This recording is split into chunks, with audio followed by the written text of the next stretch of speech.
ఓం శ్రీ గురుభ్యో నమః. వాగర్ధావివ సంప్రోక్తో వాగర్ధ ప్రతిపత్తే జగతో పితరౌ వందే పార్వతీ పరమేశ్వరం. వ్యాసాయ విష్ణురూపాయ వ్యాసరూపాయ విష్ణవే నమో వై బ్రహ్మణిదే వాసిష్ఠాయ నమో నమః. గురుబ్రహ్మ గురువిష్ణు గురుదేవో మహేశ్వర గురు సాక్షాత్ పరబ్రహ్మ తస్మై శ్రీ గురవే నమః. ఓం శ్రీ మాత్రే నమః. ఆగస్టు మాసంలో సింహరాశిలో మఖ పుబ్బ నక్షత్రాలలో బుధ శుక్రుల యొక్క కలయిక వల్ల మరి వివిధ రాశుల వాళ్ళకి ఏ విధంగా ఉందో ఒకసారి తెలుసుకుందాం. సింహరాశిలో సంచారం చేసే బుధ శుక్రుల యొక్క కలయిక ఆగస్టు 1వ తారీఖు నుంచి 22వ తారీఖు వరకు అంటే 23 రోజుల పాటు సింహరాశిలో బుద్ధికారకుడైన బుధుడు కళత్రకారకుడైన శుక్రుడి యొక్క కలయిక అనేది ఏ విధంగా ఉందో ఒకసారి పరిశీలన చేద్దాం. బుధుడు బుద్ధిని, జ్ఞానాన్ని, వివేకాన్ని, ఆలోచన సరళిని, విద్య, అలానే వ్యాపార రంగాల్లో అభివృద్ధి, వ్యాపారపరంగా ఏ విధంగా ఉందో తెలిపేది బుధుడు కారణం. అందువల్లే బుధారిష్టేత్ సంప్రాప్తే బుధ పూజాంచకారయేత్ బుధధ్యానం ప్రవక్ష్యామి బుద్ధి పీడోపశాంతి అంటారు. అలానే శుక్రగ్రహము, శుక్రుడు వల్ల ధనము, సుఖము, సౌఖ్యము, వివాహము, కళత్రము ఇవన్నీ కూడా తెలిపేది, భోగభాగ్యాలను తెలిపేది శుక్రగ్రహం.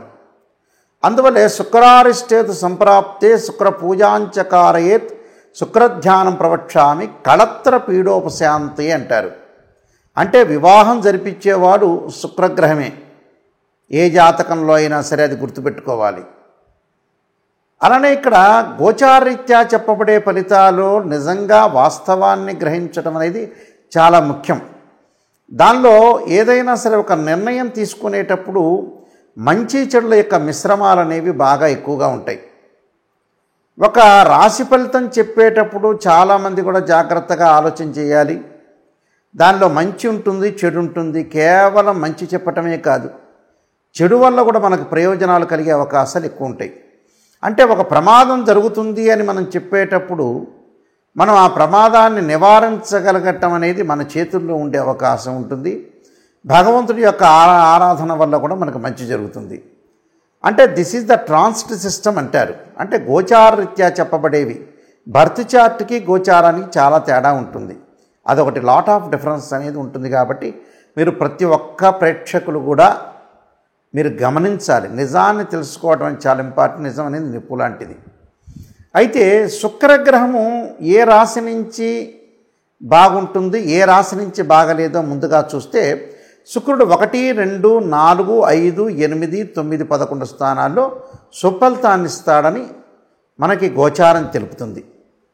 అంటే వాళ్ళ రాశి నుంచి మనం క్యాల్కులేట్ చేసుకుంటే అంటే జన్మస్థానం కానీ, ద్వితీయ స్థానం కానీ, చతుర్థ స్థానం కానీ, పంచమ స్థానం కానీ, అష్టమ స్థానం కానీ, అలానే భాగ్యస్థానం కానీ లాభస్థానంలో ఉంటే సుఫలితాన్ని ఇస్తాడు. మిగతా వాటిల్లో ఉంటే చెడు ఫలితాలను ఇచ్చే అవకాశం అనేది ఒకటి ఉంటుందని మనకి తెలుస్తుంది. అలాగే బుధగ్రహము 2 అంటే ఆ రాశి నుంచి 2, 4, 6, 11 స్థానాల్లో ఉంటే సుఫలితాన్ని ఇస్తాడు. అంటే ద్వితీయంలో, చతుర్థంలో, షష్టమంలో, లాభంలో ఉంటే మాత్రమే శుభాన్ని ఇస్తాడు. మిగతా స్థానాల్లో మిశ్రమైన ఫలితాలు, మిగతా స్థానాల్లో చెడు ఫలితాలు ఇచ్చే అవకాశాలు ఖచ్చితంగా ఉంటాయి. అంటే వీళ్ళకి ఏ విధంగా ఉండబోతుందో ఒక్కసారి ప్రతి రాశిని కూడా మనం చూసుకునేటట్లయితే ఏ రాశుల వాళ్ళకి సింహరాశిలో 23 రోజుల పాటు సంచారం చేయటం వల్ల మధ్యలో ఒక 3-4 రోజుల పాటు కూడా ఇక్కడ ఏ విధంగా ఉండబోతుంది అంటే 3-4 రోజుల పాటు కూడా బుధుడు కొంత వక్రారంభం అనేది ఒకటి ఉంటుంది. అలానే ఈ జాతకపరంగా ఈ గోచారరీత్యా ఏ విధంగా ఉండబోతుందో ఒకసారి మనం పరిశీలన చేసుకోవాలి. చేసుకుంటే ప్రతి రాశి యొక్క విషయాన్ని మనం కూలంకషంగా తెలుసుకున్నట్టుగా అవుతాం. కాబట్టి ఇవన్నీ కూడా మనం తెలుసుకొని ముందుకు వెళ్తే దాని యొక్క పరిహారాలు చేసుకొని మనం ముందుకు వెళ్ళామనుకోండి మీకు మంచి జరిగే అవకాశం అనేది ఖచ్చితంగా ఉంటుంది. వృషభ రాశి వాళ్ళకి బుధ శుక్రుల యొక్క కలయిక సింహరాశిలో 23 రోజుల పాటు కాలంలో ఉండటం వల్ల ఈ రాశి వాళ్ళ వృషభ రాశి వాళ్ళకి చతుర్థంలో బుధుని వల్ల మనోవికాసము, అంటే మనసు ప్రశాంతంగా ఉండటం, అనుకూలంగా ఉండటం, మనం ఏదైతే ప్రయత్నాలు తలపెట్టుకున్నామో ఆ ప్రయత్నాలన్నీ కూడా సఫలీకృతం కావటం, కార్యసిద్ధి కలిగే అవకాశాలు, శుభ కార్యక్రమాల యొక్క నిర్వహణ అంటే విందులు వినోదాలు పాల్గొనటం, పిల్లల యొక్క వివాహాలు చేయటం, పిల్లల యొక్క చదువు పట్ల శ్రద్ధ వహించే అవకాశాలు, మాతృసుఖము అంటే తల్లితోటి ఆనందము, తండ్రితోటి ఆనందము, తల్లి ఆరోగ్యపరంగా ఇబ్బందులు లేకుండా ఉండటం, కుటుంబ సౌఖ్యం అంటే భార్యాభర్తలు, పిల్లలు సంతానపరంగా సంతోషంగా ఉండటం, యాత్రలు చేయటం, తీర్థాలు, పుణ్యక్షేత్రాలు తిరిగే అవకాశాలు ఎక్కువగా ఉంటాయి. అలానే చతుర్థంలో శుక్రుని వల్ల అందరిలో ఆనందం కలగటం, వివాహ ప్రయత్నాలు సఫలీకృతం కావటం, స్త్రీ సౌఖ్యము, వాహన ప్రాప్తి, వాహనాలు కొనుగోలు చేసే అవకాశాలు ఎక్కువగా ఉండటం, అలానే వివాహము జరగటము, వివాహం జరిగినా కూడా మంచి సంబంధాలు, ఆ వివాహానికి కూడా మనం అనుకున్న వ్యక్తులందరూ కూడా పెద్దలందరూ కూడా రావటం. అంటే మనం కొంతమంది అనుకుంటాం, కొంతమంది వ్యక్తులు రావాలి మన వివాహానికి, మనం ఆనందపడే అవకాశాలు ఉంటాయి కాబట్టి ఆనందపడే అవకాశాలు బాగా ఎక్కువ ఉండటం. అలానే ఉద్యోగపరంగా స్థానచలనము, ప్రమోషన్లు, ధన ఆదాయం బాగా పెరగటం, నివాసంలో మార్పులు, కొన్ని ఇళ్ళు మారే అవకాశాలు ఎక్కువ ఉండటం, ఉద్యోగంలో శ్రద్ధ పెట్టాలి, తోటి సహచరులతోటి కూడా మద్దతు తీసుకొని ముందుకు వెళ్ళటం వల్ల కూడా మంచి జరిగే అవకాశాలు ఎక్కువ ఉంటాయి. భార్యతో కలహం లేకుండా భార్యాభర్తల మధ్యలో బాండింగ్ అనేది, మ్యూచువల్ అండర్స్టాండింగు, కలహాలు లేకుండా ఉండటం జాగ్రత్త ఉండాలి. దుష్టులతోటి అకారణంగా కలహాలు వస్తాయి. అంటే దుష్టుల్ని దూరంగా ఉండాలంటారు మనం. అంటే వాళ్ళని డబ్బు ఇచ్చైనా సరే వదిలించుకోవాలని చాలా ఇంపార్టెంట్ అక్కడ. అంటే దుష్టులతోటి అకారణంగా కలహాలు రాకుండా కొంత శ్రద్ధ వహించాలి. శారీరక పరంగా సుఖం లభించే అవకాశం ఉంటుంది. అంటే నిద్ర అనేది కరెక్ట్గా పోతారు, సమయానికి భోజనం చేస్తారు. అలానే ఇష్టసిద్ధి, మనం ఏదైతే అనుకుంటామో, ఒక పని అనుకుంటాం, మనం ఒక పని ఈ నెలలో జరగాలనుకుంటాం, అలాంటి కార్యక్రమాలన్నీ కూడా జరిగే అవకాశాలు ఉంటాయి. అంటే సంతృప్తికరంగా ఉంటుంది జీవితం అనేది. సంతృప్తికరంతో పాటు ఆరోగ్యం బాగుండటం, కుదుటపట్టం, కుటుంబంలో కొన్ని కలహాలు వస్తుంటాయి. ఆ కలహాల విషయంలో కొద్దిగా శ్రద్ధ వహించడం మంచిది. మనకి ఎక్కడైతే లాభం జరుగుతుందనే దానిలో కొద్దిగా ఒక 10% నష్టం రాకుండా చూసుకోవటం మంచిది. దాంతోపాటు మరి నూతన వ్యాపారాల ద్వారా మంచి లాభాలు, సంతాన సుఖము, సంతాన అభివృద్ధి చెందడం, సంతానం ద్వారా మంచి జరిగే అవకాశాలు ఎక్కువ ఉంటాయి. ఇష్టవాంఛ ఫలసిద్ధిరస్తు అని అంటాం. అంటే మన ఇష్టాలు ఏదైతే ఉంటుందో ఆ సమయంలో జరిగే అవకాశాలు, శత్రు సమస్యలు ఉండే అవకాశాలు ఉంటాయి. కాబట్టి శత్రువుని మంచివాళ్ళు చెడ్డవాళ్ళనే దూరంగా ఉండాలి. చిన్న చిన్న ఆటంకాలు కలిగినా మనకు పనులలో విజయవంతం జరిగే అవకాశం ఉంటుంది. అలానే విద్యార్థులు చదువు పట్ల ఆసక్తి చూపించుకొని ఏకాగ్రత కోల్పోకుండా ఉండటం చాలా మంచిది.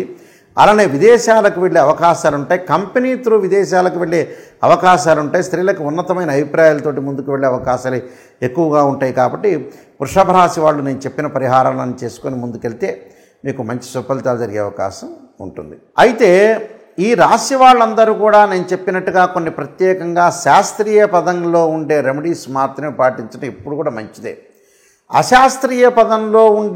అశాస్త్రీయంలో ఉండే ఏదైతే రెమెడీస్ వల్ల పెద్దగా అనుకూలంగా ఉండదు.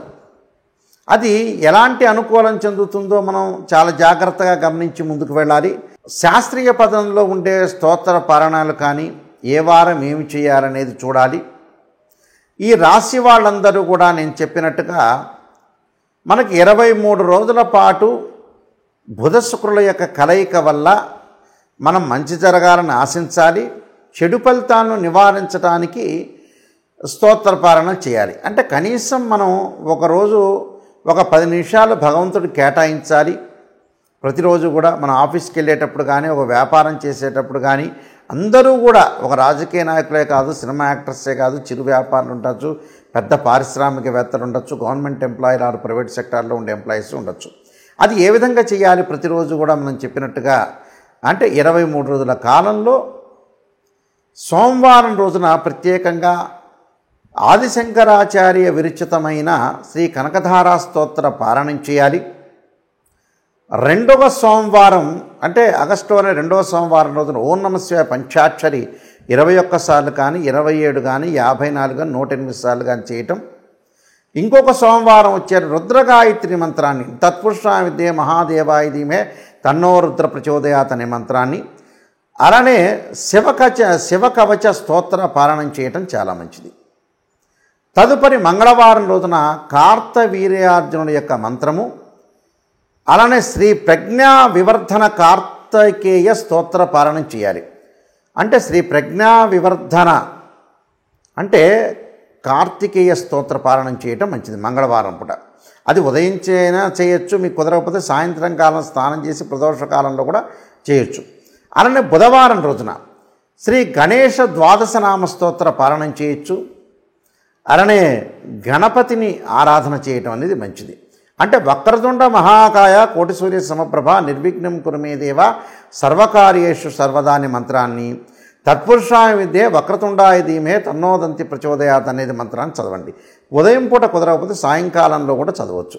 ఇది బుధవారం రోజున చేయాల్సింది. గురువారం రోజున దత్తాత్రేయ స్వామి యొక్క స్తోత్రాన్ని, దత్త కవచాన్ని చదవటం మంచిది. అలానే శుక్రవారం రోజున ప్రాతకాలం కానీ ప్రదోషకాల సమయంలో కానీ శ్రీ గౌరీ దశక స్తోత్ర పారాయణం చేయటం, గౌరీ దేవత ఆరాధన చేయటం, శ్రీ త్రిపుర సుందరి స్తోత్ర పారాయణం చేయటం చాలా మంచిది. ఇది శుక్రవారం రోజున చేయాలి. శనివారం రోజున వచ్చేటప్పటికల్లా లక్ష్మీ నరసింహస్వామి పంచరత్న స్తోత్ర పారాయణం కానీ లేకపోతే విష్ణు సహస్రనామ పారాయణం కానీ ఉదయం కానీ సాయంత్రం కానీ చేయొచ్చు. ఆదివారం రోజున వచ్చేటప్పటికల్లా జగన్నాథ అష్టక స్తోత్ర పారాయణం చేయండి. అంటే ప్రతి వారం రోజున కూడా ప్రతిరోజు కూడా ఒక వారంలో సోమవారం ఒకటి, మంగళవారం ఒకటి, బుధవారం ఒకటి, గురువారం ఒకటి, శుక్రవారం, శనివారం, ఆదివారం ప్రతిరోజు కూడా ఒక స్తోత్ర పారాయణం అనేది చేయటం వల్ల మనకి 23 రోజుల కాలంలో చెడు ఫలితాలన్నీ కూడా తగ్గి మంచి ఫలితాలు వచ్చే అవకాశం ఖచ్చితంగా ఉంటుంది. కాబట్టి అది ప్రాతకాలం కానీ సాయంకాలం కానీ చేయొచ్చు. ఒక వారం కుదరకపోతే మరొక సోమవారం చేయొచ్చు, మరొక మంగళవారం చేయొచ్చు, మరొక బుధవారం చేయటం వల్ల మీకు మంచి జరిగే అవకాశం అనేది ఖచ్చితంగా ఉంటుంది. ఇవన్నీ కూడా శాస్త్రీయ పరంగా ఉండే రెమెడీసే కానీ మనకి ఏదైతే మంచి జరగాలంటే మంచి స్తోత్ర పారాయణాలు చేయటం వల్ల కూడా ఆ నెలలో మంచి జరిగే అవకాశం ఖచ్చితంగా ఉంటుంది. ఈ నియమాలన్నీ కూడా పాటించి మీరు ముందుకు వెళ్ళండి. మీకు మంచి జరిగే అవకాశం తప్పకుండా ఉండాలని ఆశిస్తూ సర్వే జనా సుఖినో భవంతు.